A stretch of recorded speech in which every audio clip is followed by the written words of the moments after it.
pour y arriver. Donc nous étions venus ici, comme je n'ai jamais aussi l'habitude d'ajourner les questions qui nous sont posées, je dois répondre à toutes questions. Ici, il n'y a pas d'eau. L'électricité, il n'y en a pas. Peut-être elle le moins, puisque quand nous sommes arrivés à l'arrêt, on a demandé où on peut trouver l'église de maman, la maman là qui habite Poto. Maman Monique Mazolo. Et heureusement, elle a fait quand même le nom, elle s'est imposée. Et ils nous ont amenés jusqu'ici dans son église. Où Mboutanzala, que je suis, j'ai agrémenté, j'ai chanté, et c'était formidable pour la gloire de Dieu. En dehors de cela, comme elle a la compassion des gens, nous, c'est la structure internationale Lumière de Vie. Nous avons cette structure. Nous sommes un peu partout. Et quand on l'avait vu, comme c'est une personne de compassion, on lui avait posé une question s'il peut aussi nous aider. On lui avait écrit par écrit parce qu'elle, c'est une mondaine et vous êtes sans ignorer. Oui, elle, quand elle part, c'est qu'elle part, c'est ce qu'elle fait. Et on lui avait écrit et elle avait accepté avec cœur parce qu'il s'agissait des veuves, des orphelins, des albinos, donc des plus démunis. Elle nous a dit oui, je vais faire.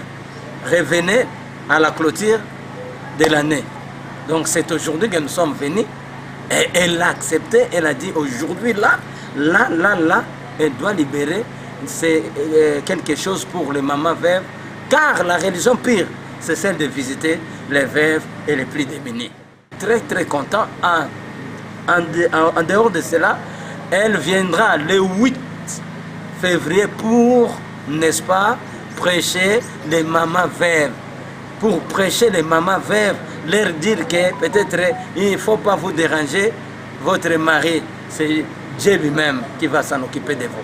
Donc elle sera là, toutes les mamans sont là pour l'attendre le 8 janvier. Le motif de notre venue ici, et sans oublier, nous lui avons demandé s'il peut être aussi notre représentante de la structure internationale Lumière de Vie au niveau de Suisse. Et comme il s'agit de démunis, elle n'est rien pour Dieu. Elle a accepté, dit oui. D'ailleurs, je vois les trucs que vous êtes en train de faire avec les caméras. C'est un peu amateur, mais je dois vous donner un bon caméra qui vous permettra, n'est-ce pas, de faire le travail pour l'amour de Dieu. Et là, nous disons bravo, bravo à maman Monique Mazolo. Donc, ça vient de loin, ça vient de loin. C'est quelque chose que nous avons décidé, j'ai décidé. J'avais promis à mon père et à ma mère, c'est qu'eux, ils avaient fait, ils avaient commencé. Moi, je vais lâcher. Parce que mon père et ma mère, c'était des personnes qui soutenaient vraiment des démunis. Mon père allait à une école qui est dans notre parcelle. Et ma mère...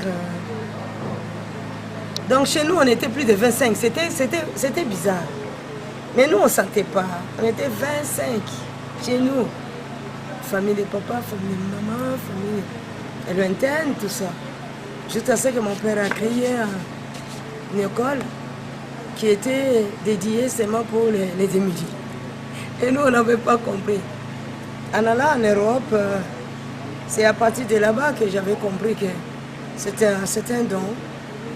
C'était un don pour mon père. Mais quand j'ai vu que mes parents, ils étaient vraiment en fin de vie, ils étaient malades, j'ai vu ce qu'ils avaient fait dans leur vie.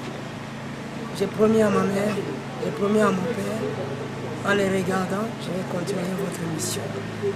Voilà, je crois que les morts, ils écoutent. Ils écoutent. Voilà, c'était quelque chose qui est venu en moi, comme si je voyais mon père, ma mère, tout ce qu'ils faisaient. C'est vrai, beaucoup de gens, ils se moquent de moi, ils disent que mais qu'est-ce qu'elle passe le temps de donner son argent aux démunis, tout ça. Et pour moi, ça ne me fait rien du tout. Je préfère de manquer à manger parce que je sais que Dieu me nourrit. Dieu me nourrit. Parce que j'ai la foi. Je vis par la foi. Je marche par la foi. Parce que je sais que Dieu me nourrit. Dieu me nourrit. Parce que j'ai la foi. Je vis par la foi. Je marche par la foi. Je fais tout par la foi. Et c'est grâce à cette foi que cette église est née. Parce que je savais que c'est Dieu lui-même qui m'a donné ces dons depuis que j'étais tout petite. Et il est mon grand frère, il me connaît très bien. Comment je voyais des choses, comment Dieu me parlait, comment je les disais. Même je les vertisais, je disais que non, cette personne n'est pas bien, tout ça. Et il me disait, ouais, toi tu vois toujours des choses, tout ça. Ouais. Mais j'étais comme ça, c'est un don que Dieu m'a donné, de les chercher, d'avoir ce que mon père avait et ce que ma mère avait.